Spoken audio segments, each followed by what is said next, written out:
you've been around the recording business a long time, and you can go train at a school to be an engineer, but how have you seen guys become producers, and how does anybody crack into that if, that's their ambition?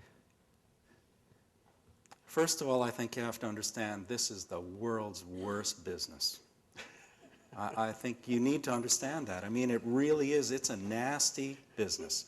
So number one, you have to love it. You have to really love it, and you have to say to yourself, you know what? I'm going to do this. This is what I want to do. And I think you go out and you find people to work with. As a producer,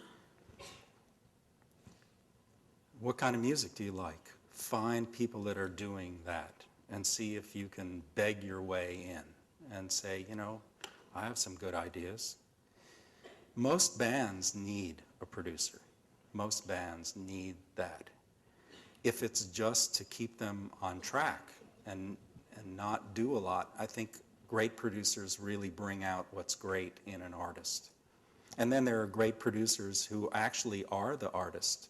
I think Daniel Lanois is the best example of that.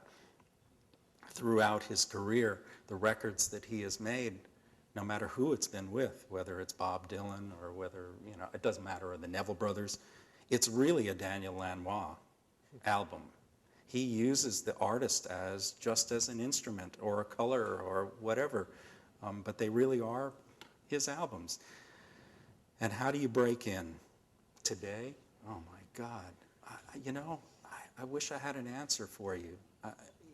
To be even an engineer, when I started, there were so few independent engineers that really, people didn't have much choice but to come to you. They could go to a company, their regular company studio, or they could come to us. Now, everybody's an engineer. Everybody. And a producer, yes, because you can do it in your bedroom. So I think the people who I know who have made it have been talented, number one, have been very driven, and have been lucky as hell.